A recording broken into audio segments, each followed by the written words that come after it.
The ring sat on dove gray felt between tarnished silver chains and costume jewelry that nobody would ever come back for. Rose gold, emerald center stone. A white price tag tied with string. $1,200. My hands went numb against the glass counter.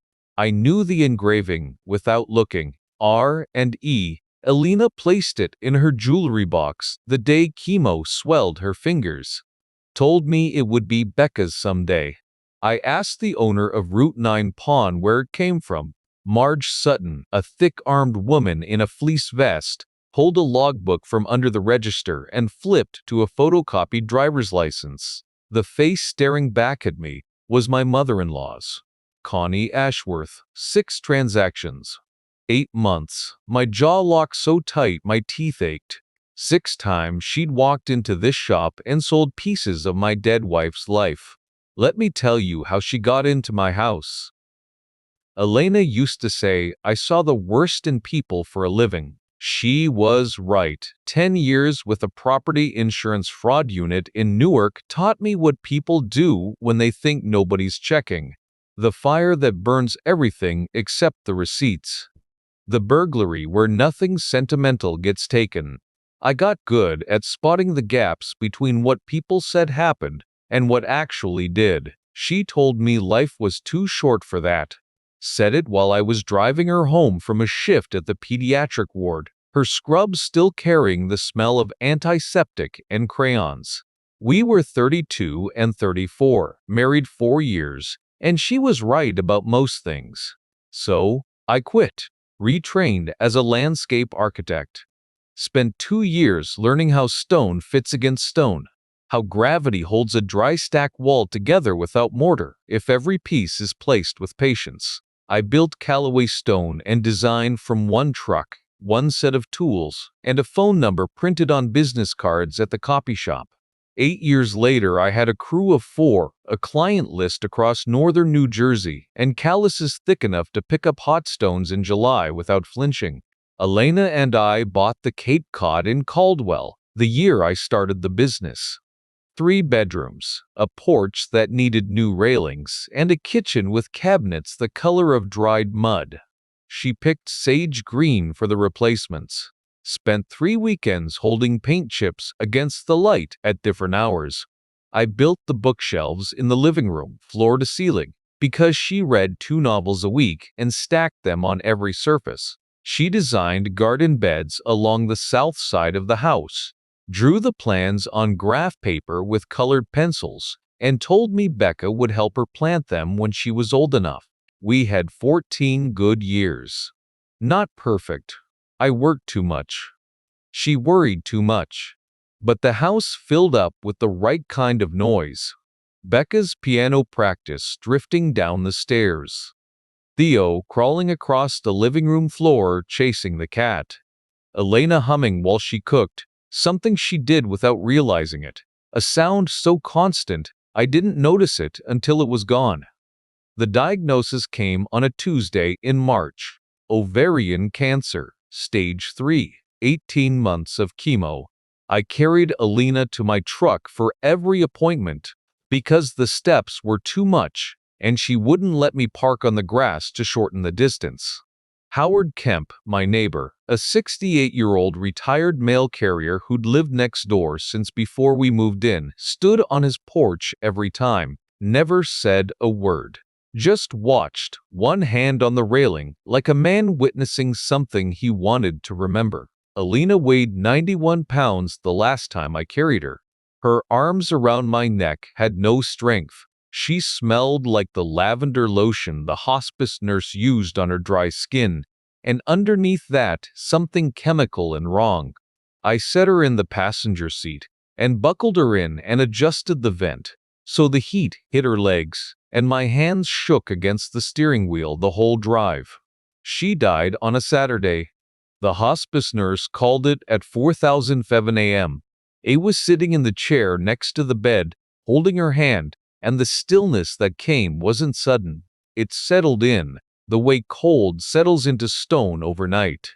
I handled the funeral, the paperwork, the thank you cards Elena would have insisted on.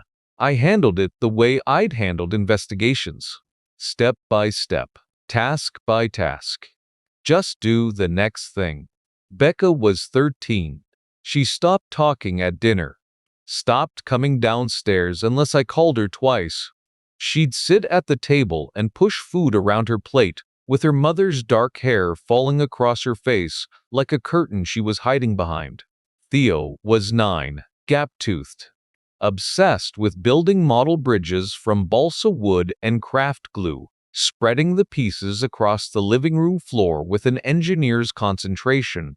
He started leaving notes under my pillow, folded graph paper in his uneven handwriting. "You're a good dad, don't be sad." I kept every one in my bedside drawer. I coped by working. Job sites in Montclair, Caldwell, West Orange. Setting stone until my shoulders burned and my hands cramped.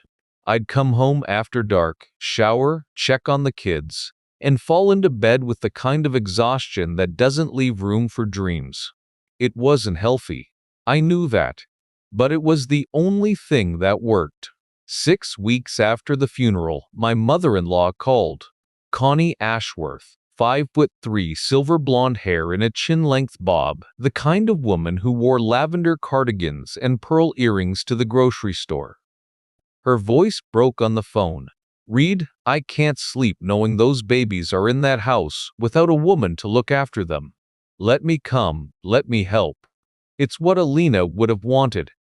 "Connie, I'm managing," I said. But my voice was flat and thin.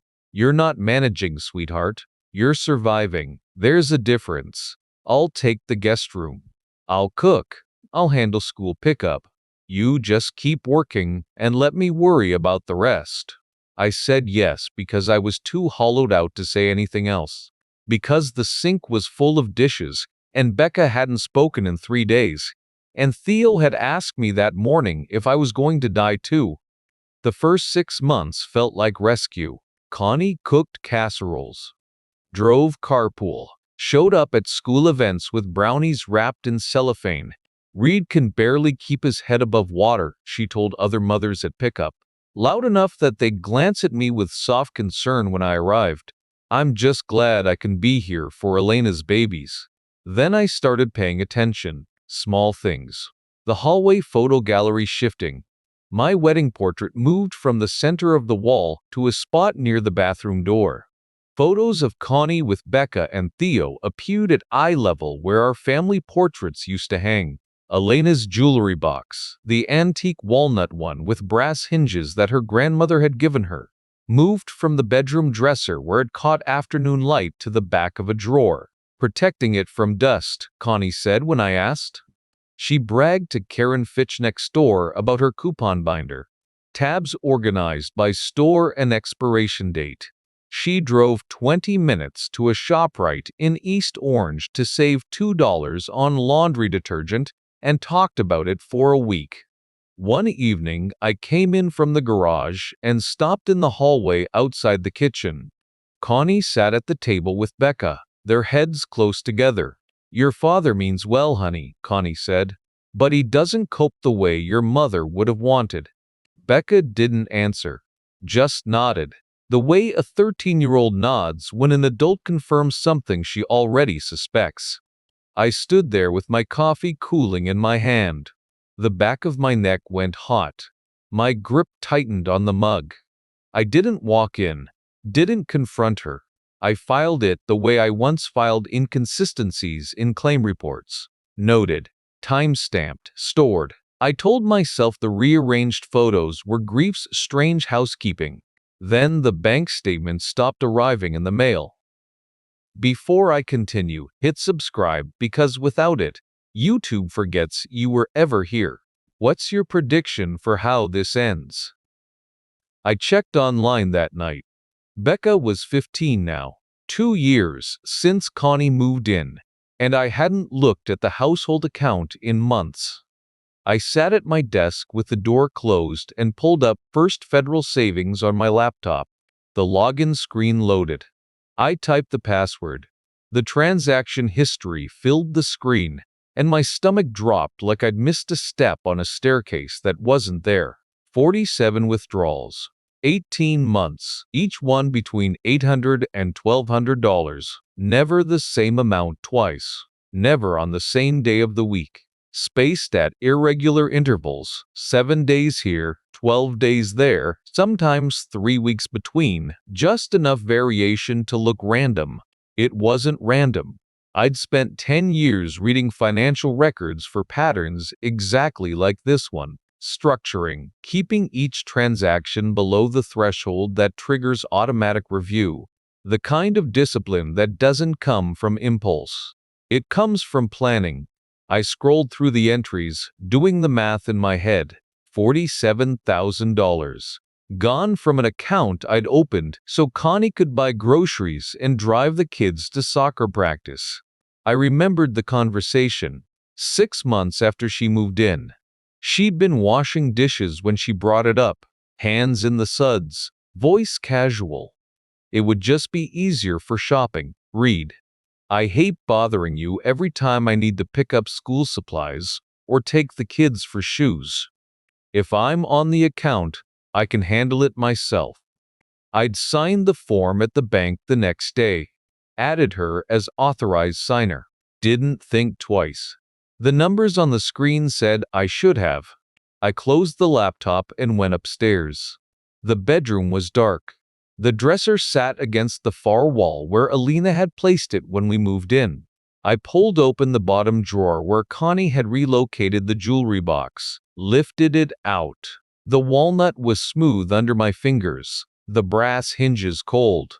I opened it, empty, not one piece, not a ring, not an earring, not the pearl necklace Elena wore on our 10th anniversary. The velvet lining held the impressions of things that had been removed. Oval dents where earrings had rested, a rectangular mark from a bracelet. The shapes of everything Elena had saved. This box was supposed to go to Becca on her 18th birthday. Elena told me that while she could still talk, 3 weeks before the end. She'd held the box in both hands, weak as she was, and said the words with the kind of precision people use when they know they're running out of time. I closed the lid and set the box on the dresser. Put it back where Elena had kept it, in the afternoon light. Then I went to the hallway, the photo gallery. I'd noticed the shifts before, the slow rearrangement. Now I looked with different eyes. My wedding portrait was gone. Not moved, gone. The nail hole filled with putty, painted over. 3 photos of me with the kids at various ages had been replaced with framed pictures of Connie and Becca at a school event, Connie and Theo on the porch, Connie in the kitchen wearing Elena's apron. I counted 8 photos of Connie, 3 of me. The ratio used to be reversed. The house was being edited, and I was being written out. I confronted her the next evening, waited until the kids were upstairs. Spread the printed bank statements across the kitchen table under the overhead light. 47 transactions highlighted in yellow. Connie sat across from me. Lavender cardigan, pearl earrings. Her hands went to the dish towel on the table, started twisting it. "What's all this?" she asked. 47 withdrawals from the household account. Over 2 years. $47,000. I need you to explain where that money went. The tears came first. Her chin trembled. Her voice cracked. "I've been buying things for the children. Read. School supplies. Clothes. Becca needed new shoes every other month, and Theo's always outgrowing his jackets. Do you know how much groceries cost now? Do you have any idea what I spend to keep this house running? $47,000 in school supplies. And doctors, and dentists, and birthday presents, and everything else you don't notice because you're never here." She pressed the dish towel against her eyes. I gave up my apartment. I gave up my friends, my church group, my life. Everything I've done has been for this family. The jewelry box is empty, Connie. Her hands stopped moving. The dish towel went still. What? Elena's jewelry. All of it. Gone. The ring, the pearls, the bracelet her sister gave her, everything she put aside for Becca. Where is it? Connie's expression shifted. The tears dried. Something harder moved behind her eyes. Elena gave those pieces to me. Before she passed, she wanted me to have them as keepsakes because she knew how much I loved her and how much I'd sacrifice to take care of her children. My jaw locked. Heat climbed the back of my neck. Elena was unconscious her final 3 days. The hospice nurse documented it. I sat in the chair beside that bed for 72 hours, and Elena did not speak, did not open her eyes, did not give anyone anything. Connie visited twice during those 3 days. Both times, she stayed less than 20 minutes and spent most of it talking to the hospice nurse about medication schedules. Elena was unconscious her last 3 days, I said. It was before that, weeks before, a private conversation between a mother and daughter. A conversation you never mentioned in 2 years. Because it was private, read. Between us, not everything involves you. I stared at her across the table. The fluorescent light buzzed above us. The printed statement sat between us like a verdict. Your wife would be ashamed of you, Connie said. Her voice dropped flat and cold. The folksy warmth stripped away in a single breath. Interrogating her mother over grocery money while I hold this family together with my bare hands. I didn't respond, picked up the statements, squared the edges against the table, put them back in the folder. 2 days later, I sat in a leather chair across from Paul Medina, a family attorney in Montclair. He reviewed the bank records for 15 minutes. The problem, Medina said, setting the folder down, is that you added her voluntarily. She's a legitimate authorized signer on this account. The bank won't flag these as unauthorized because technically they're not. $47,000 in structured withdrawals.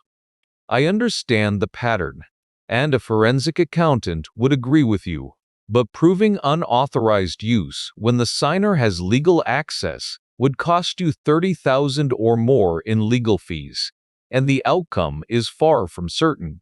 A judge could look at this and see a grandmother spending generously on her grandchildren's care. She stole my dead wife's jewelry and sold it at a pawnshop.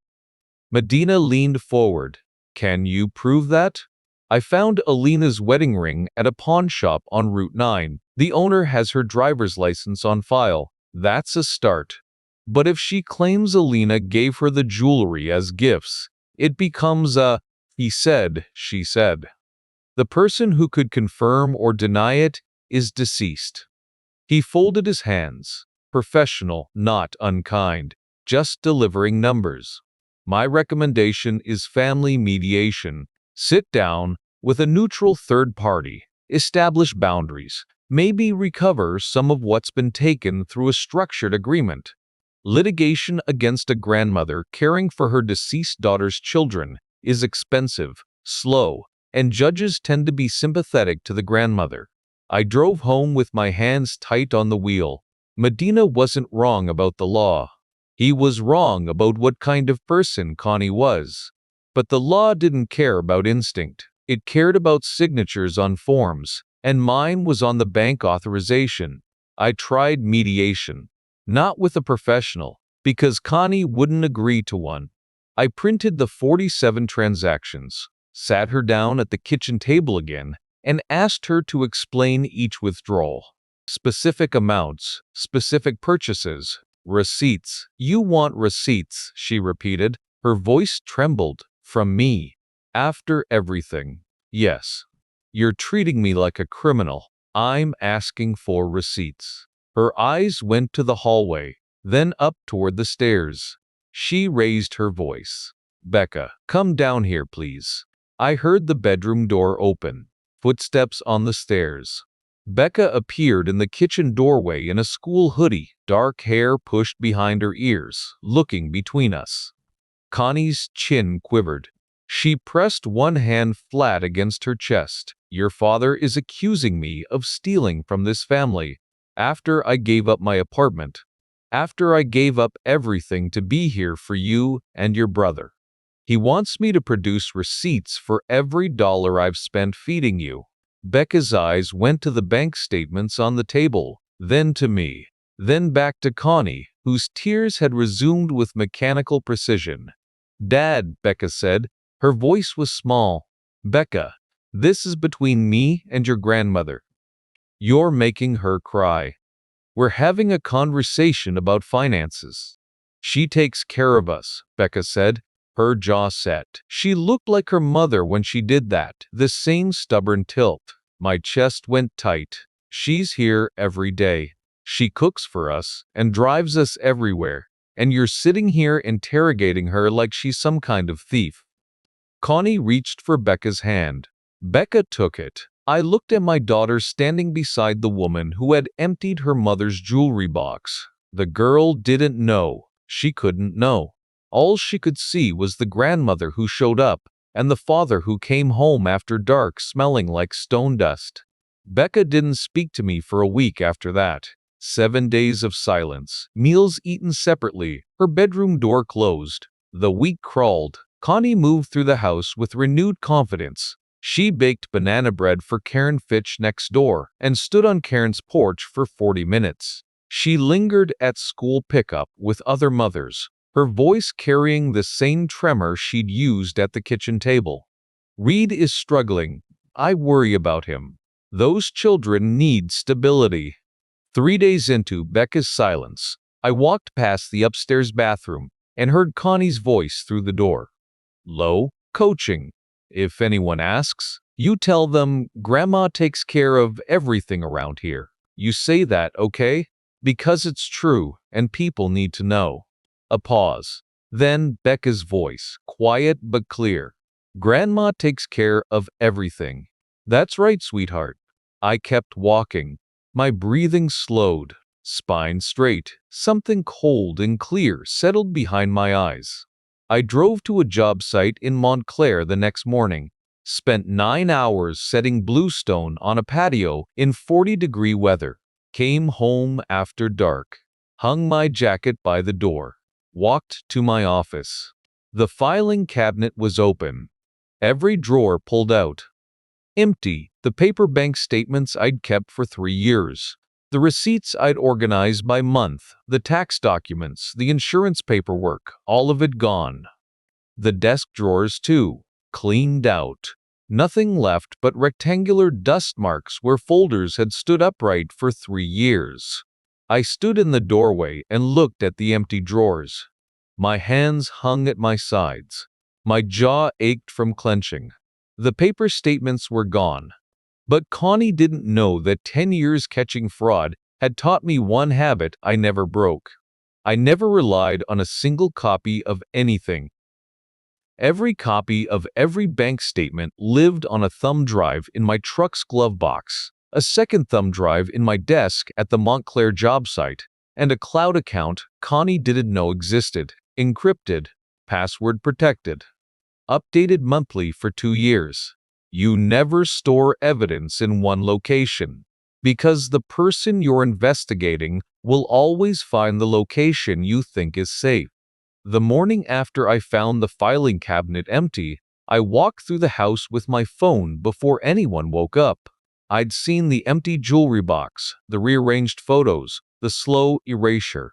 Now I was building the record. Photographed the jewelry box from 3 angles. The velvet impressions where each piece had rested. Photographed the hallway gallery with its 8:3 ratio. The filled nail holes where my wedding portrait used to hang. Each shot time-stamped by the phone's camera, GPS coordinates embedded in the metadata. I uploaded everything to the cloud account before breakfast. On the 4th morning, I left my phone on the kitchen counter while I showered. When I came back, the screen was unlocked and open to my photo gallery. Connie stood at the counter with her reading glasses on, scrolling through the evidence folder. She looked up at me. The practiced warmth was gone. Her eyes were flat and calculating, like looking at the underside of a stone. What is this, Reed? My phone. You're taking pictures of my things. Of the house, of the children's rooms, of my house, my children's rooms. She set the phone down on the counter. Her fingers were steady. No tremor, no tears.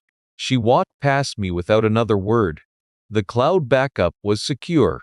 She couldn't touch the evidence. But that wasn't the problem. The problem was that she now knew I was building a case. A woman who'd already destroyed a filing cabinet full of documents wouldn't wait for me to finish. 2 weeks later, a process server crossed the client's lawn in Montclair. I was on my knees setting capstones on a garden wall when he asked if I was Reed Calloway. I stood up, wiped my hands on my jeans. "You've been served," he said, and handed me an envelope. I opened it sitting on the tailgate of my truck. Emergency petition for guardianship. Essex County Family Court. Filed under NJSA 3BB 112 by Constance Ashworth, maternal grandmother, alleging the minor children Rebecca and Theodore Calloway were at risk due to the father's alcohol abuse, emotional instability, and chronic neglect. I read the exhibits. Photographs. My kitchen with dishes piled in the sink, garbage overflowing the bin, a half-empty bottle of Tullamore DEW on the counter beside 2 more empties, my living room with food wrappers on the couch and stains on the carpet, the children's bedrooms with unmade beds and clothes on the floor. My kitchen was never dirty. I washed dishes every night, the same routine since Elena died. The garbage went out Tuesdays and Fridays. I didn't drink Tullamore DEW. I didn't drink at all. Not since Elena's diagnosis, when I decided the kids needed at least one parent who was always clear-headed. I flipped to the next page. A sworn statement from Rebecca Calloway, age 15. "My father drinks most nights. He smells like alcohol when he picks us up from school. Sometimes he doesn't come home until late, and I have to make dinner for my brother. I don't feel safe when he's been drinking." I read it twice. Then I folded the papers, slid them back into the envelope, and placed it on the passenger seat. My whole arm shook, from shoulders to fingertips, a tremor I couldn't stop. I gripped the steering wheel until it passed. Becca, my daughter, the girl I'd carried on my shoulders through the pumpkin patch every October. The girl who'd held my hand at her mother's funeral and said nothing because we both understood that words were useless. She'd signed a sworn statement calling me a drunk. The hearing was 4 days later. Medina handled property disputes, not custody. I needed someone who fought in family court. I hired an attorney in Newark named Sandra Price, a sharp woman in her 50s who'd handled custody disputes for 20 years. She reviewed the petition and the photographs. "These photos are staged," I told her. "I was at job sites when they were taken. My truck has a GPS tracker." "That's helpful. But the judge will see the photos first and the GPS data later. Emergency hearings move fast. My daughter's statement is coached." Sandra set down her pen. "Reed, I believe you. But right now, the court has a grandmother who's been living in the home for 2 years, a teenager who says she doesn't feel safe, and photographs of a neglected house. The abuse allegations in that petition are enough for the judge to issue a concurrent emergency order removing you from the home while the guardianship is evaluated. For how long? 14 days. Then a return hearing. 14 days away from my children. 14 days to build your case. I need the GPS records, the bank statements, everything you have." The order came down on a Thursday. I had 2 hours to collect personal belongings and leave. Connie stood in the kitchen while I packed a duffel bag. She wore a cream blouse and gold-rimmed glasses, hands folded in front of her, watching me carry clothes from my bedroom to the front door with the satisfied patience of a woman who'd done this before. I didn't speak to her, didn't look at her. I packed work boots, 3 changes of clothes, my laptop, and the thumb drive from my truck, Everything else I left. On the porch, I turned back. Through the front window, I could see the hallway, the rearranged photos, the house that Elena and I had built together over the years. Connie's hand appeared on the inside of the front door. She pushed it closed. The lock turned. Movement in the upstairs window. Becca's room. The curtain shifted and fell back. She didn't appear. Then the window beside the front door. Theo, 11 years old, pressing his small hand flat against the glass. His eyes were wide and wet. He mouthed something I couldn't hear through the double pane. My chest compressed like someone had set a stone on my sternum. I raised my hand, held it there for a count of 5. Then I picked up my duffel bag and walked across the yard to Howard Kemp's house. Howard opened the door before I knocked. He looked at the duffel bag, then at my face, then at my house, where the curtains were already drawn. "Spare rooms upstairs," he said. "Sheets are clean." He didn't ask what happened. 16 years of living next door. He didn't need to. The spare room had a twin bed with a faded blue quilt, a pressed wood nightstand with a brass reading lamp, and one window. The window faced my house. Across the narrow side yard, maybe 15 feet away, I could see directly into the master bedroom where I'd slept beside Elena for 12 years and alone for 2 more. No piano practice drifting down the stairs. No kid chasing the cat across the floor. No humming from the kitchen. Howard's house was so quiet I could hear the pipes settling in the walls. I sat on the edge of the twin bed, set the duffel bag on the floor, put my hands on my knees. The brass lamp threw an amber circle on the ceiling. I pulled out my phone and called Danny Vega, former partner from the insurance fraud unit, now a licensed private investigator working out of Hoboken. Danny owed me for an internal affairs situation 8 years back, a debt he'd mentioned exactly once, and I'd mentioned never. He picked up on the second ring. "Reed Calloway, been a while. I need a background check," I said. "Constance Ashworth, maiden name Constance Ridley. She lived in Bucks County, Pennsylvania, about 12 years ago. Her daughter Patricia went through a divorce around that time. What am I looking for? Family court records, financial records, anything that involves guardianship, custody, or asset control." Danny was quiet for a beat. "This personal? She's my mother-in-law. She just had me removed from my own house. I'll call you back." 2 hours. I sat in Howard's spare room for 2 hours staring at the window that looked into my bedroom. At some point, the light came on over there. Connie's silhouette moved past the curtain. She was sleeping in my room now.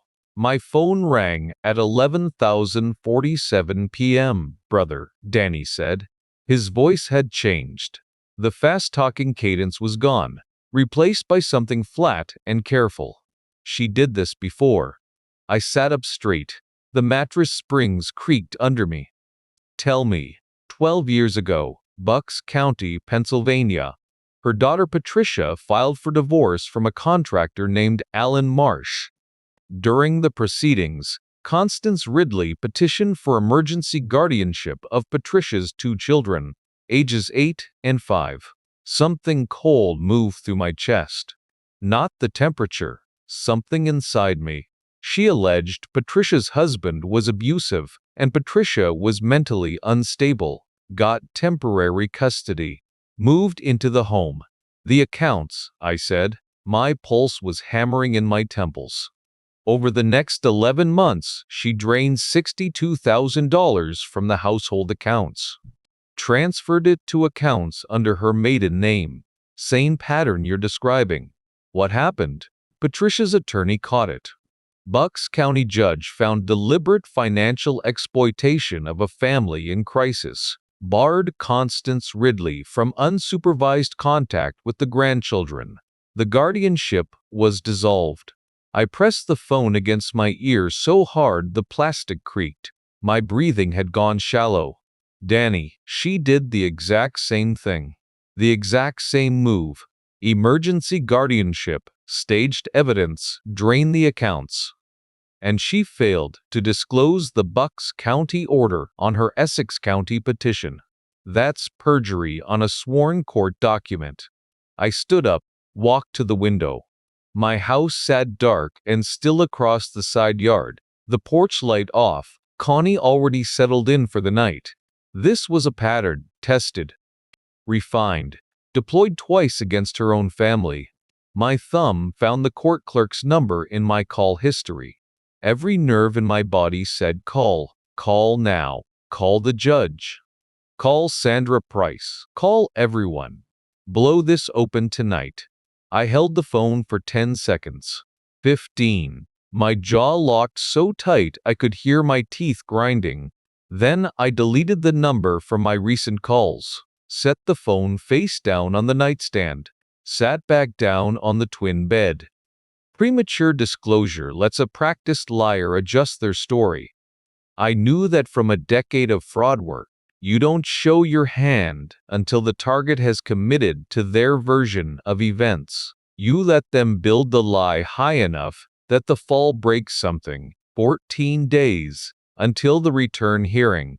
Let her think she'd won. I reached for the pillow to adjust it, and my fingers touched paper. Folded graph paper, the kind Theo used for his bridge models. Creased and recreased like he'd carried it in his pocket before finding a way to leave it here.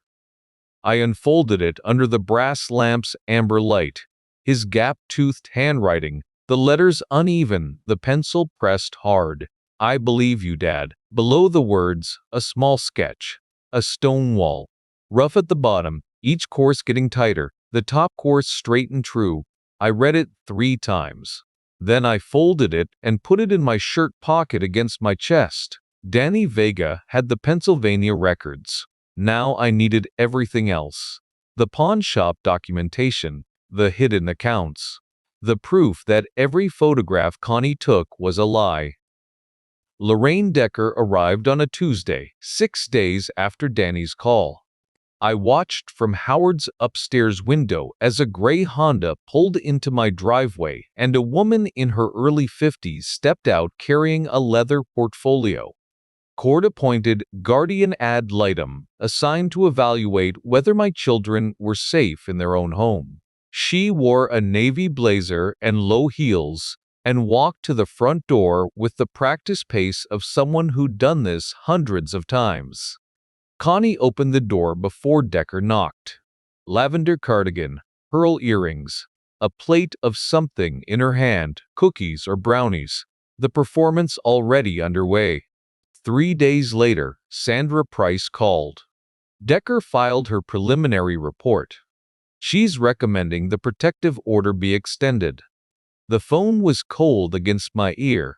My grip tightened until the case creaked. On what basis? Stable home environment under grandmother's care. Children appear well adjusted. Father's absence has not created disruption. She interviewed Becca, who repeated the alcohol claims. She interviewed 2 neighbors who confirmed Connie's version of events. Which neighbors? She didn't name them in the report. The return hearing is in 10 days. The judge will have Decker's recommendation on her desk. I hung up, sat on the edge of Howard's twin bed. The faded blue quilt bunched under my hands. 10 days. Decker's report was already written, already filed, already sitting in a manila folder on Judge Okafor's desk with the word extend stamped across its conclusions. I drove to Essex County Family Court 2 days later for a required compliance check-in. The hallway smelled like floor polish and recycled air. Families filled the plastic chairs along the walls, some talking in low voices, some sitting in the kind of silence that comes after arguments. A caseworker named Briggs, a heavy-set man with a clipboard, asked if I was maintaining the terms of the protective order. Yes, I said. Any contact with the children? No. Any attempts to visit the residence? No. He checked boxes on his form. I signed where he pointed. My duffel bag sat between my feet with 3 evidence folders inside, and I said nothing about any of them. 8 days until the hearing. Danny was already working when I arrived at his Hoboken office. Second floor, above a Dominican bakery on Washington Street. The stairwell smelled like café con leche and fried plantains. He had 3 monitors glowing on his desk. LexisNexis on the left, Tello skip tracing on the right, bank records in the center. A whiteboard on the far wall was half covered in blue, red, and green marker. Arrows connecting accounts and dates like a circuit diagram. He was on the phone, one hand pinning a document flat, while the other scrawled a note. He hung up when he saw me. Certified records from First Federal. Arrived an hour ago. He tapped a stack of papers on the desk. Not printouts from an online portal. Certified originals, stamped and signed by the branch manager, legally admissible. 47 withdrawals. Each one documented with Connie's authorized signer credentials. She can't claim these don't exist, Danny said. And she can't destroy what the bank already certified. Where did the money go? Danny swiveled to his center monitor. 2 accounts. Both opened under Constance Ridley, her maiden name. First one's a checking account at TD Bank in East Orange. Opened 14 months ago. Second is an online savings account. Current balance, $18,400. I pulled a chair next to his desk. The screen showed transaction histories, deposits matching the withdrawals from First Federal within 2 or 3 business days. The pattern was clean, disciplined, a woman who'd done this before. There's more, Danny said. He pointed to a recurring automatic payment from the TD Bank account, $189 a month.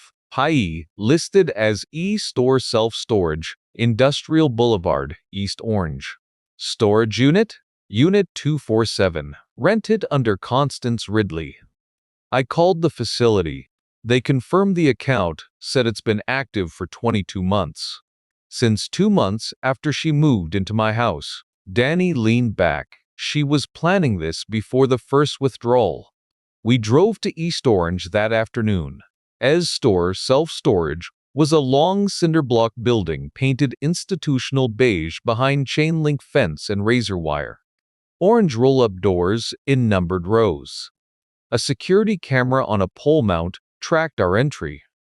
The facility manager, a young woman behind bulletproof glass, confirmed the rental agreement after Danny showed his PI license and a court-authorized records request. Unit 247, climate-controlled. Padlocked from the outside, the facility manager opened it with a master key. The roll-up door rattled upward on its tracks. Metal shelving lined both walls. On the left, Elena's grandmother's china set, the blue and white pattern I'd seen at every Thanksgiving for 14 years, stacked in the same padded cases Elena had stored them in. I reached out and touched the lid of the top case. The fabric was cool under my fingers.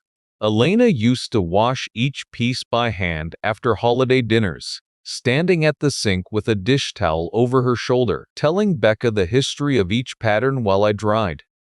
My throat closed. I swallowed against it and kept looking. Silver flatware in a wooden chest. 2 designer handbags Elena had bought herself for milestone birthdays, still stuffed with tissue paper. On the right, boxes, labeled in Connie's handwriting. Kitchen items, linens, books. She hadn't just stolen money. She'd been hollowing out my house, object by object, for nearly 2 years. A shadow inventory, organized and cataloged with the same precision she applied to her coupon binder. I turned away from the shelves and stood in the corridor. My hands hung at my sides. The muscles in my forearms were locked, the same tension I get when I'm setting a capstone that's too heavy and the wall wants to shift.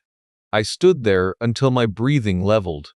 Danny documented serial numbers on the china, labels on every box, the rental agreement bearing Connie's signature and driver's license number. We locked the unit and left. The next morning I drove to Route 9 Pawn. Marge Sutton, The thick-armed owner in her fleece vest looked up from her register when the door chimed. "You're the husband," she said. "I need complete records of every transaction with Constance Ashworth." She pulled a binder from under the counter without hesitation, 6 tab sections. Each one contained a photocopied driver's license, a thumbprint card, itemized descriptions of the jewelry sold, photographs of each piece, and a time-stamped receipt. 6 transactions, Marge said. 8 months, 11,400 total. I looked at the photographs. Elena's pearl necklace. The bracelet her sister had given her. Earrings I'd bought for our 5th anniversary. Each piece photographed under the same harsh fluorescent light where I'd found the wedding ring. I need certified copies of all of this. Marge pulled a stack of pre-made copies from the binder and slid them across the counter. Already made them. Had a feeling you'd be back. 5 days until the hearing. That evening, in Howard's spare room, I opened my laptop and logged into my fleet tracking portal. My commercial insurance required GPS on the work truck, a small black box on the dashboard that logged coordinates every 60 seconds. 12 months of archived data, downloadable as time-stamped spreadsheets. I needed the original photo files from Connie's staged photographs, not the copies attached to the petition. Danny had subpoenaed the digital originals from Connie's attorney through the discovery process. The EXIF metadata embedded in those files showed exact timestamps and camera information. February 12th, March 3rd, March 27th, April 14th. On February 12th, my truck was at a residential property in Montclair from 7,014 a.m. to 5,048 p.m., 22 miles from my house. On March 3rd, a commercial site in West Orange. March 27th, Caldwell, but at a client address 3 miles from home, logged continuously from morning to evening. April 14th, back in Montclair. Every single date, every single photo. I was somewhere else, documented second by second by a third-party system with no stake in my custody case. Then, the whiskey. The Tullamore DEW bottles visible in the staged kitchen photos. I'd never bought that brand. Never bought any whiskey since Elena's diagnosis. But Danny had pulled Connie's credit card statements through the bank records request, and there it was. 4 charges at a liquor store in East Orange. Each one the day before a staged photo was taken. Same brand, same store, same card. She bought the props for her own evidence with a traceable credit card. I sat back in the chair. Sorted the printouts into stacks the way I sort stone samples at a job site. By type, by weight, by where each piece fits. The case was building. Bank records, pawn records, storage unit, GPS data, credit card receipts, EXIF metadata. Each piece locking into the next like stones in a dry stack wall. But evidence of financial theft and staged photos wasn't enough. I needed proof that Becca's testimony was coached. Without that, Decker's report stood. A 15-year-old girl had told a court-appointed investigator that she didn't feel safe with her father. No GPS log could contradict a child's sworn words. Karen Fitch, my next-door neighbor, showed up at Danny's office on a Thursday. She'd called ahead, voice shaking on the phone, asking if she could come in without anyone knowing. Danny said yes. She sat in the client chair across from his desk, a 40-year-old woman in a quilted vest, hands clasped between her knees. Her eyes were red. "I almost didn't come," she said. "I've been rehearsing this conversation in the shower for 3 weeks, and I almost didn't come." Danny set his digital voice recorder on the desk. Time-stamped. Watermarked. "Take your time." Karen looked at the recorder, then at me. I heard her, through my kitchen window. It was open, because I was cooking, and the vent was broken. "Connie was sitting at your kitchen table with Becca." She stopped. pressed her fingers against her eyes. "What did you hear?" I asked. My pulse kicked hard in my neck. I kept my hands flat on my knees. She was telling Becca what to say. "Word for word," she said. "If Mrs. Decker asks, you say he smells like alcohol when he picks you up." And Becca said it back. And then Connie said, "You say you don't feel safe." And Becca repeated that too. Karen's voice cracked. She looked at the ceiling. She was coaching a 15-year-old girl to lie about her own father. I stood at my sink and listened, and I didn't do anything. I went to bed that night and told myself it wasn't my business. "It is now," Danny said. "I need you to say all of that again, on the record, with the notary present." Karen signed the affidavit 40 minutes later. Her hands shook on the pen. That night, 2 in the morning, Howard's spare room. Printouts covered the chair, the nightstand, the foot of the bed. The brass lamp threw its amber circle on the ceiling. Through the window, my house sat dark, except for 2 lights. The kitchen, where Connie's silhouette moved past the window, unhurried, reaching for something on a shelf. And Becca's room upstairs, the glow of a desk lamp behind closed curtains. Connie poured herself a glass of something, sat down at my kitchen table, comfortable, settled. 15 feet away, separated by a window and a side yard, I sat on a twin bed surrounded by printouts. Elena's voice, the one I carried in my head like background music I couldn't turn off, said what she'd always said. "Life is too short to spend it proving people are liars." I'd left the fraud unit to escape this, and here I was at 2 in the morning, sleeping in someone else's guest room, hunting a liar through financial records. I looked at Becca's window. My daughter was up there, in her room, in the house I'd built, believing her father was a drunk because the woman downstairs had written the script. The glass was dark enough that I could see my own reflection. Hollow eyes. 3 days of the same clothes. I opened the nightstand drawer. Theo's notes. Folded graph paper, pencil marks pressed deep. "You're a good dad. Don't be sad." A small bridge drawn in the margin. The cable sketched with careful lines. I read each one. Then I closed the drawer. Squared the stack of printouts on the nightstand, edges flush, the way I square a course of stone before setting the next row. I picked up my phone. Danny. The sealed court records from Bucks County. The actual certified documents, not just the case summary you pulled from the database. "How soon?" "Bucks County attorney's been working on it." "Sealed records take time." "We don't have time." "I know, I'll push him." He called back the next morning. The sealed Bucks County family court records were in hand. Certified copies. The judge's finding of deliberate financial exploitation. Connie's barred contact. The identical pattern, documented by a Pennsylvania court 12 years ago. And her failure to disclose any of it on the Essex County petition. But Lorraine Decker's preliminary report was already on the judge's desk. It recommended extending the protective order. 3 days to change everything.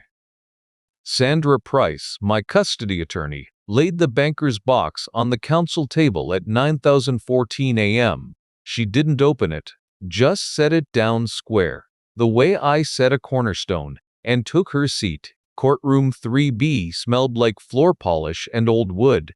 Honey oak paneling darkened by decades of fluorescent light.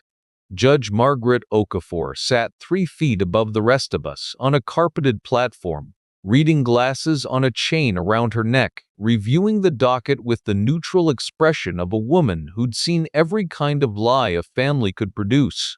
The overhead fluorescence hummed at a pitch that made the silences between words louder than the words themselves. Connie sat 8 feet to my left at the petitioner's table. Lavender cardigan, pearl earrings, tissue folded in her right hand.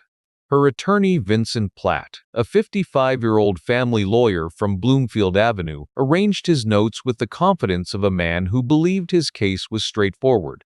Behind us, Roughly 40 people filled the gallery's wooden benches.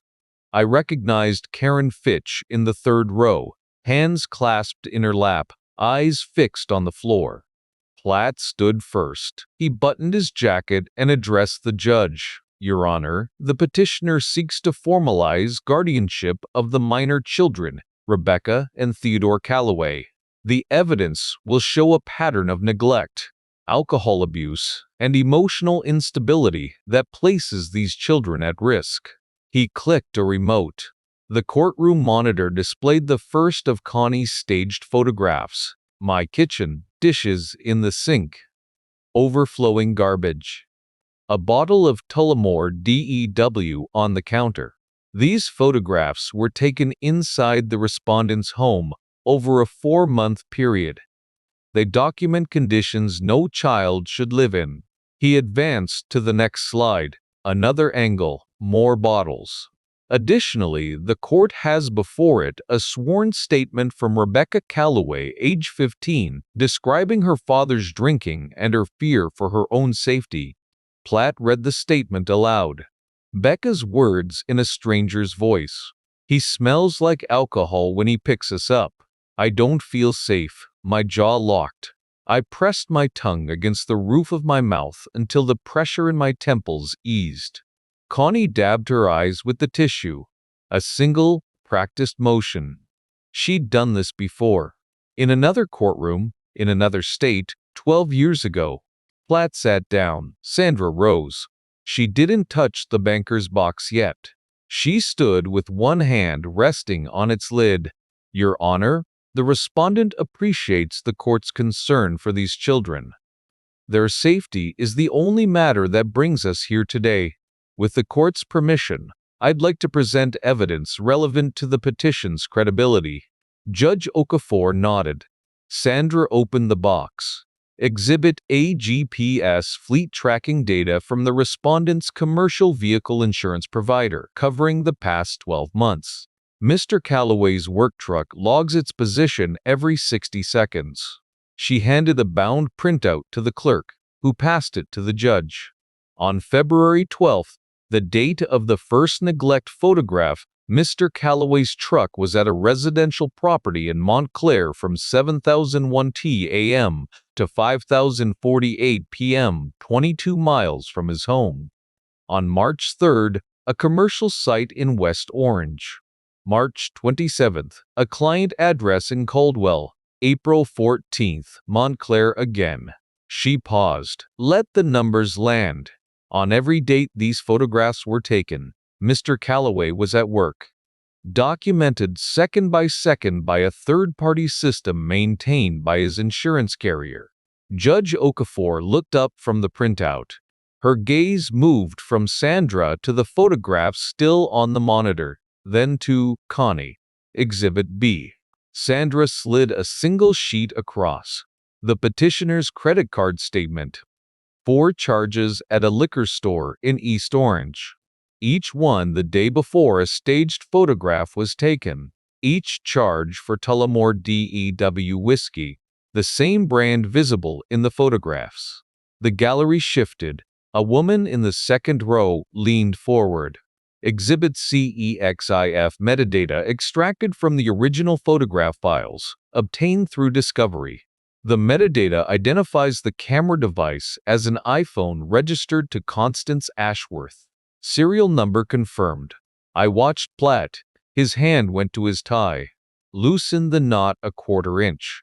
His eyes dropped to his notes, then back up, but not toward Connie. He was looking at the judge. The petitioner purchased the whiskey, staged the scenes, and photographed them with her own phone while Mr. Calloway was at work sites 20 miles away, Sandra said. These photographs are fabricated evidence submitted to this court under oath. Okafor removed her reading glasses. Set them on the bench. Continue. Sandra reached into the box again. Exhibit D. Certified bank records from First Federal Savings. Over 18 months, the petitioner made 47 withdrawals from the household account where she was added as authorized signer. each withdrawal between $800 and $1,200, structured to avoid automatic review. Total, $47,000. The clerk passed the bound statements to the judge. Okafor opened the cover page and began reading, her lips pressed thin. Connie's hands moved on the table, not the tissue. Her fingers were spreading flat against the wood, pressing down as if the surface might shift beneath her. Exhibit E: transaction records from Route 9 Pawn and Gold Exchange in Old Bridge. 6 separate transactions over 8 months. The petitioner sold jewelry belonging to the deceased Elena Calloway, the children's mother, for a total of $11,400.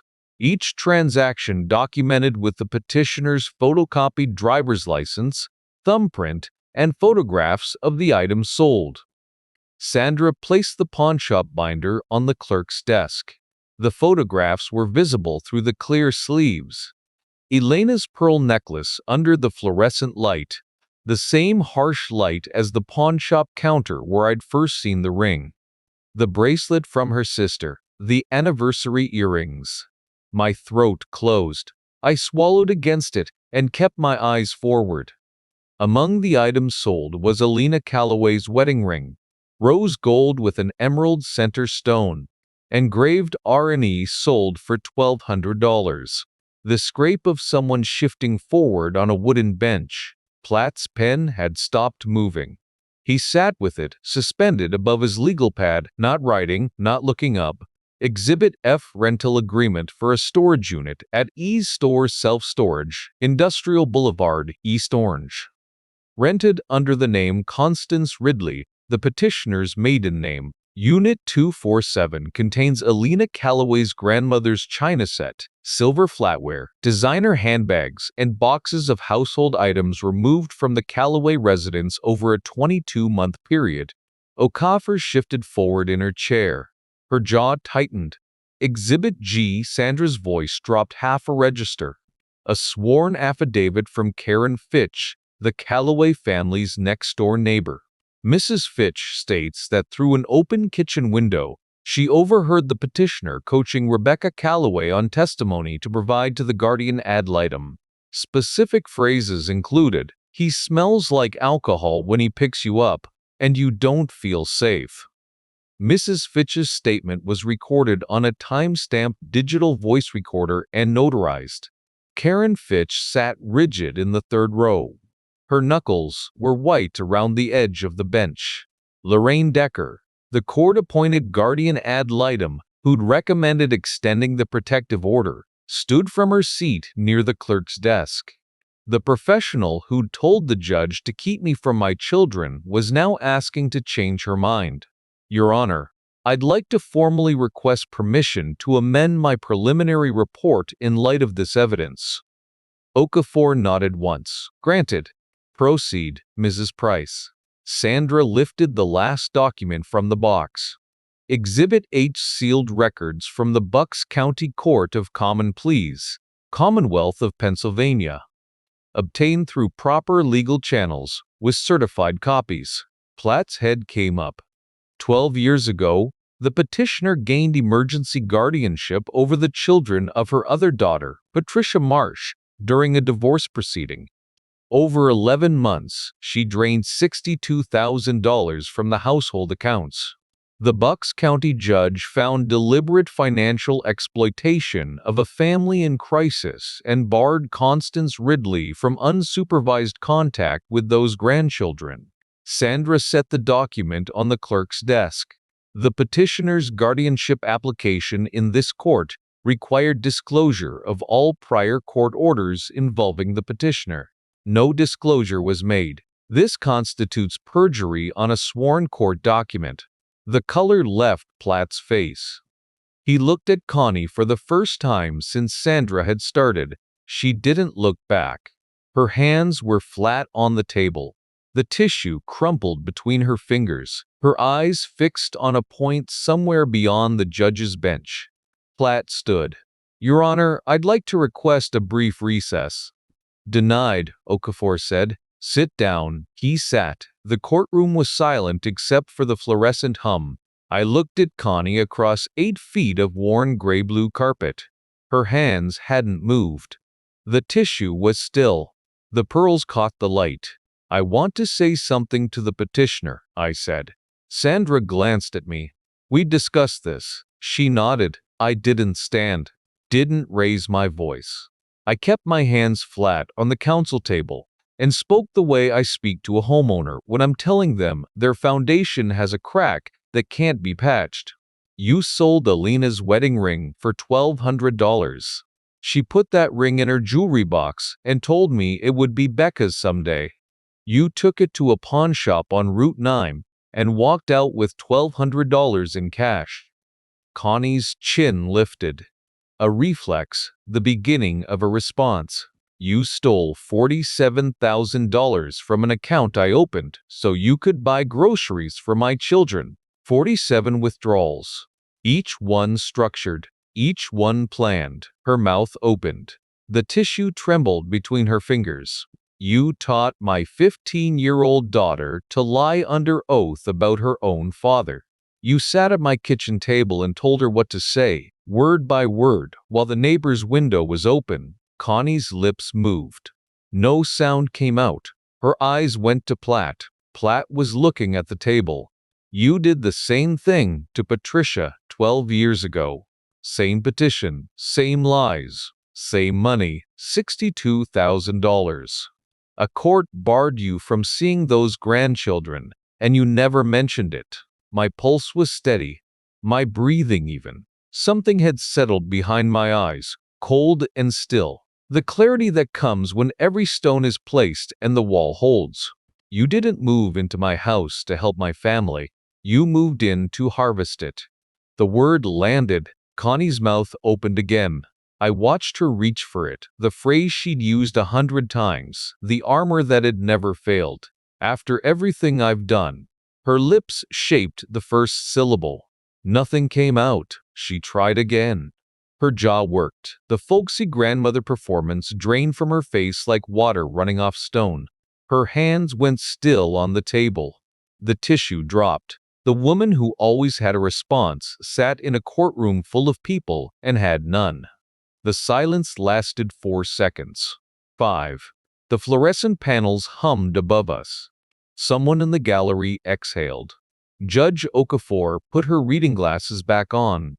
She reviewed the documents in front of her for a full minute. Nobody spoke. "The temporary protective order is vacated," she said.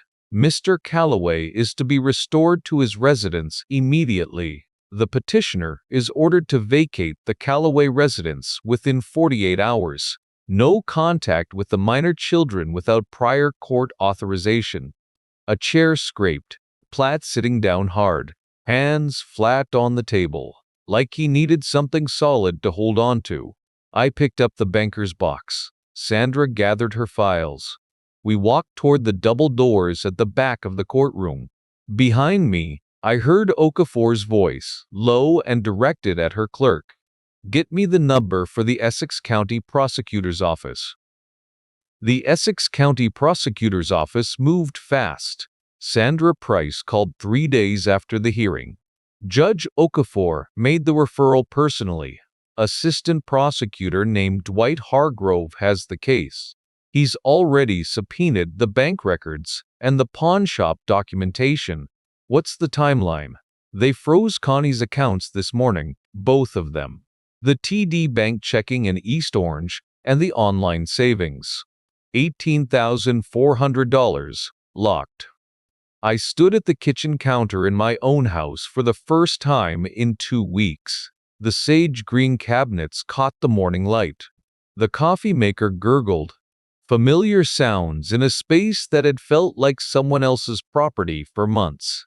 Combined theft exceeds $75,000 when you include the jewelry value, Sandra said.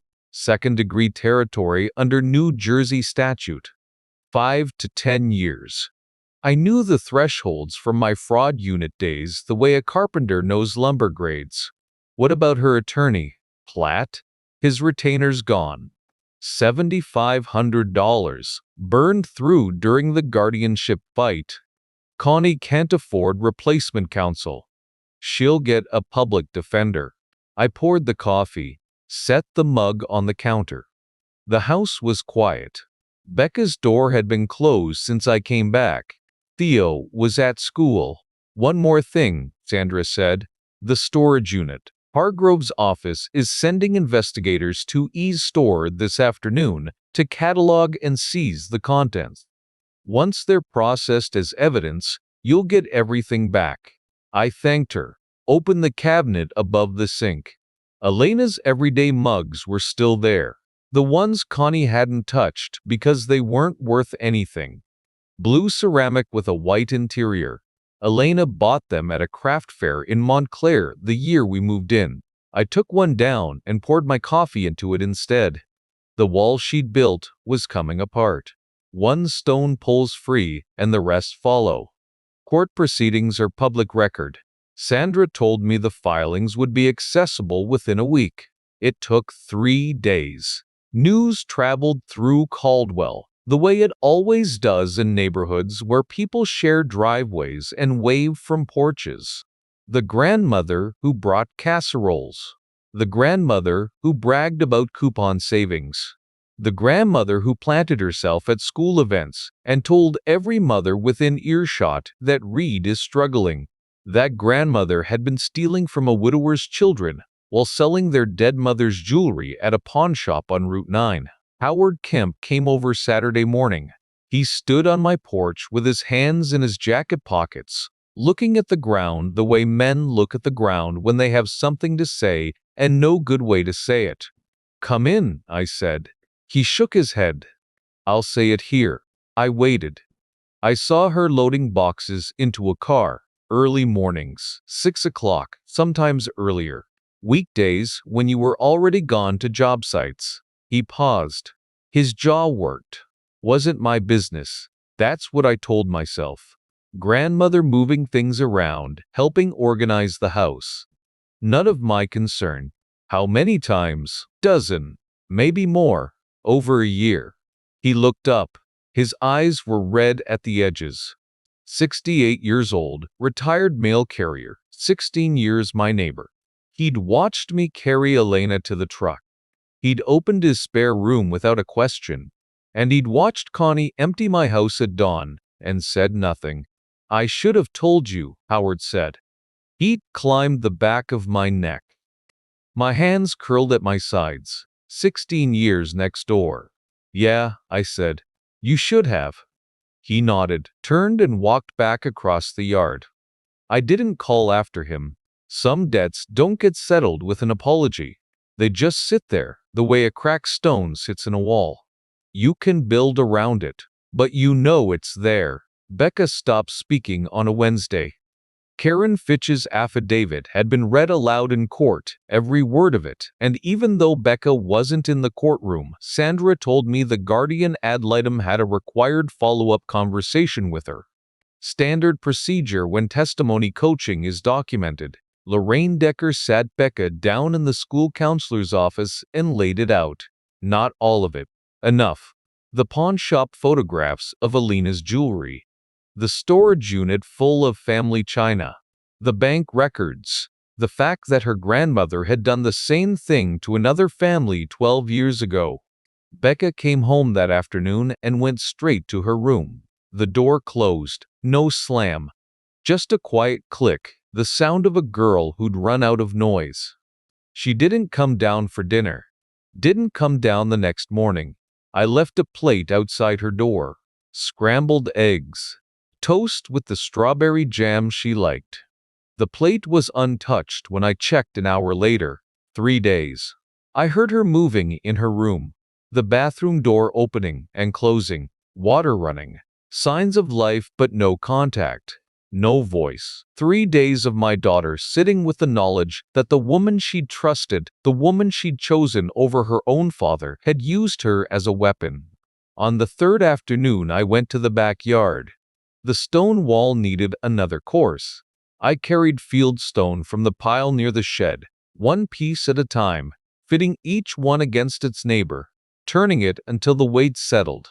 The work was simple. Lift, place, test, adjust. The sun was warm on the back of my neck. April had turned the corner. The air smelled like wet earth and the first cut grass of the season. I heard the back door open, didn't turn around, set the stone I was holding, and reached for the next one. Footsteps in the grass. Slow. Then they stopped. Becca sat down on the lawn about 4 feet to my left. She pulled her knees to her chest and wrapped her arms around them. Her dark hair fell across her face. Her fingers found the grass beside her, pulling at the blades, pressing her palms flat against the lawn. I picked up another stone, turned it, found the flat side, set it on the wall. She sat there for 20 minutes. I built. The sun moved. A robin landed on the fence post and stayed for a while before leaving. The stones clicked together, dry and solid, each one finding its place. Becca didn't say a word. Neither did I. When she stood up, she put her hand on the top course for a moment. Her fingers rested on the warm stone. Then she went inside. The back door closed behind her. My hands were shaking. I set them flat on the wall and pressed down until the tremor stopped. The stone was sun-warm under my palms. Solid. Still. That was enough. For now, that was enough. The criminal charges came down the following week. Danny Vega called with the details before Sandra did, because Danny had contacts in the prosecutor's office who talked. He read the charges the way he used to read case summaries at the fraud unit. No drama, just the list. 4 counts, he said. Theft by deception, 2nd degree. Fencing stolen property for the pawnshop transactions. Perjury for the guardianship application that failed to disclose the Bucks County order. And witness tampering for coaching Becca's testimony. Witness tampering. Karen Fitch's affidavit sealed it. Teaching a minor to deliver false testimony to a court-appointed investigator. Hargrove's office is treating it seriously. The same week, Danny told me Patricia had reached out to the prosecutor. Connie's other daughter, the one from Bucks County. 12 years of silence, and now she was talking. She provided a full statement, Danny said. Confirmed the identical pattern. Emergency guardianship during a crisis. Moving into the home. Draining the accounts. The structure of the withdrawals. Same range, same irregular spacing. Patricia said it was like reading her own case file with different names. Vincent Platt filed his withdrawal from representation on a Friday. The motion cited irreconcilable differences with his client, the professional language attorneys use when they discover they've been lied to about everything that matters. Platt had taken Connie's case believing he was defending a concerned grandmother. He'd filed an emergency petition that contained perjury. His reputation was now attached to a fraud he hadn't known about, and the fastest way to separate himself from it was to walk away. Judge Okafor signed a restraining order barring Connie from any contact with Becca and Theo. Sandra read me the referral note she'd attached to the prosecutor's file. 6 words: serial exploitation of bereaved families. Connie was assigned a public defender named Walsh.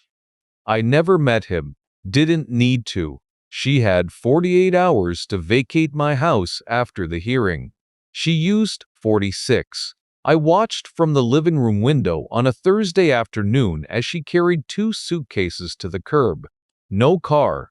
She'd sold hers and pocketed the cash, another transaction I didn't learn about until weeks later when Danny pulled the records. The suitcases were the hard shell kind, scuffed at the corners. She set them on the sidewalk and stood there in a gray coat I didn't recognize. No lavender cardigan, no pearl earrings. A 67-year-old woman with 2 criminal cases in 2 states, no family willing to take her call, frozen bank accounts, and a court-appointed attorney she'd met once. A yellow cab pulled up. The driver got out and put her suitcases in the trunk. Connie opened the rear door and paused. She looked back at the house. Not at me in the window, at the house itself. The sage green trim. The garden beds Elena had planned. The porch where she'd stood with plates of brownies, performing a role that had never been real. She got in the cab, the door closed. It pulled away from the curb, turned left at the end of the block, and was gone. Somewhere in the evidence room at the Essex County Prosecutor's Office, her coupon binder sat in a labeled box. Tabs organized by store and expiration date. Dawn dish soap, 11 cents off. Filed under D, next to it, the certified bank records documenting $47,000 in structured theft. Downstairs, Theo sat at the kitchen table with a balsa wood bridge spread across the surface, gluing cross members with the careful hands of a boy who understood that things needed to be built right. He looked up when I came down from the window. "Is she gone?" he asked. "She's gone." He nodded, went back to his bridge. I sat across from him and watched him work, the precision of his small fingers pressing each joint until the glue set. Upstairs, Becca's door was closed. She'd barely spoken since that afternoon on the grass. The girl who'd held my hand at her mother's funeral and signed a sworn statement calling me a drunk. The girl who'd sat beside my stone wall and said nothing because she didn't have words for what had been done to her. Connie was gone. The charges were filed. But Becca was upstairs behind a closed door, and I didn't know if she'd ever forgive me, or herself. If you felt what I felt, smash like, because it pushes my story to people going through the same thing right now. Was it worth it? Tell me in the comments. 6 months later, I sat on the finished wall. Early October. The field stone was cool under my palms, the morning dew not yet burned off by the sun that angled low through the maples along the property line, every stone placed, every course true. The wall ran 42 feet along the back edge of the yard, the same wall I'd been building the afternoon Becca came and sat in the grass beside me without saying a word. I'd spent 2 weeks in Howard Kemp's spare room, 2 weeks watching my own house through a window 15 feet away. 2 weeks of my children's lives I'll never get back. Becca signed a sworn statement calling me a drunk, and that sentence will sit in a court file somewhere until the paper rots. Theo pressed his hand against a window and mouthed words I couldn't hear through the glass. Those images don't leave. They settle into the bone the way cold settles into stone overnight, and you carry them. Elena was right about the fraud work consuming me. This fight did the same thing. I stopped sleeping, lost weight, sat in a borrowed room at 2 in the morning cross, referencing credit card statements like a man possessed, because I was. Some part of me became the investigator again, and I don't know if that part has fully gone back to sleep. But she was wrong about one thing. Some lies have to be proven. When a woman teaches your daughter to lie under oath, when she sells your dead wife's wedding ring for $1,200, when she hollows out your house object by object while bragging about saving 11 cents on dish soap, you don't walk away from that. You build the case. You present the evidence. You let the truth do what truth does. It costs you. I won't pretend otherwise. Connie pleaded guilty to theft by deception in August. Her public defender negotiated the plea on the theft and fencing charges to avoid trial on the perjury and witness tampering counts. 3 years probation. Full restitution ordered. Every dollar documented and owed. Permanent no contact with Becca and Theo, enforced by court order. The $18,400 frozen in her online savings account was applied directly to restitution. She still owes the rest. She lives in a studio apartment in Trenton now, same city she fled to after the Bucks County case against Patricia 12 years ago. A 67-year-old woman with 2 fraud cases in 2 states, no family willing to answer her calls, and a probation officer who checks in twice a month.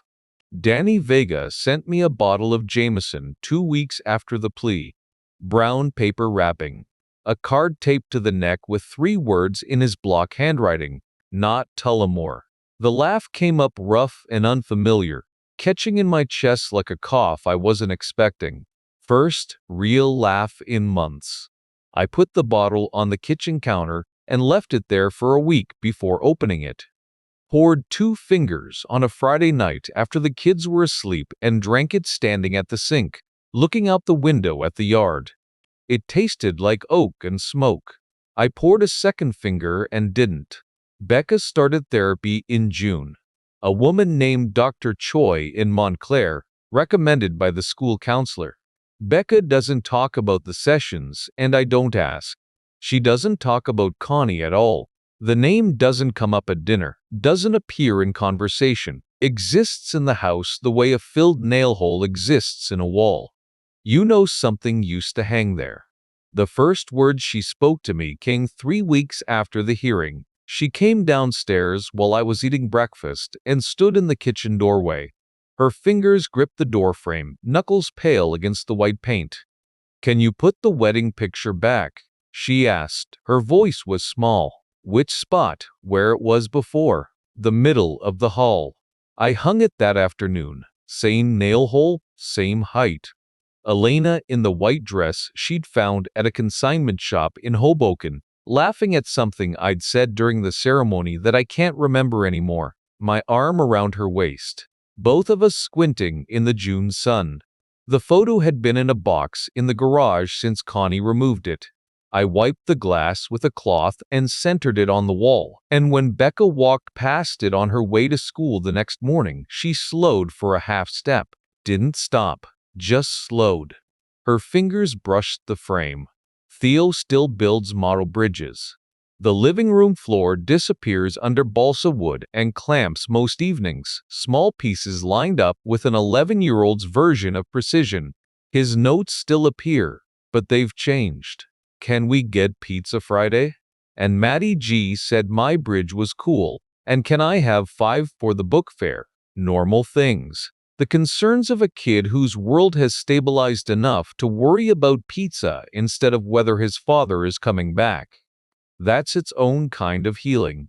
I returned Elena's ring to the jewelry box on the bedroom dresser. Set the box where she'd kept it, against the east wall, where the afternoon sun comes through the window. The light hits the walnut lid around 3 o'clock and turns the brass hinges gold. The ring sits inside on the velvet, rose gold and emerald, waiting for Becca's 18th birthday, the way Elena planned. On the shelf in my office, among the labeled stones from every completed project, I placed one more. No client name, no date, just a piece of Pennsylvania fieldstone from the backyard wall, the wall I finished the week Connie left. It sits at the end of the row, smaller than most, unremarkable to anyone who doesn't know what it represents. A clear October morning, Montclair. I knelt on a client's garden terrace setting capstones on a low retaining wall, the kind of work that requires patience and clean lines. The stone was blue stone, dense and smooth, and each piece needed to be level within a 1/16 of an inch, because the top course is the one people see, the one the rain hits. The blue stone under my hands brought it back, teaching Theo that lesson. He was 9, standing beside me in the backyard, holding the small level I'd bought him for his birthday. He'd watched me set a capstone and check it twice, then asked why the top had to be so straight when the bottom rows were rough. "Doesn't matter how pretty the wall looks if the top course isn't true," I told him. "Everything underneath can be rough. The top is what the rain hits." He'd repeated it back with gap-toothed seriousness, the way kids do when they've decided something is important enough to memorize. I heard him say it to Becca once, weeks later, explaining why his model bridge deck had to be flat. She'd rolled her eyes. He didn't care. He knew he was right. The top course, the part that faces the world. It has to be true, or nothing underneath it matters. Here's what I learned, and I'll say it plain because I wish someone had said it to me. Never add anyone to your bank accounts out of convenience. Not a parent, not a sibling, not a mother-in-law who says it'll be easier for shopping. Keep digital copies of every financial document in a location no one else can access.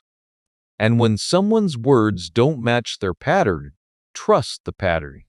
Performances end. Patterns don't. I drove home through October light.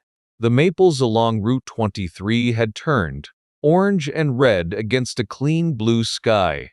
I pulled into the driveway at 4:15. The sage green cabinets Elena picked caught the late afternoon sun through the kitchen window, the same light that had warmed them for years.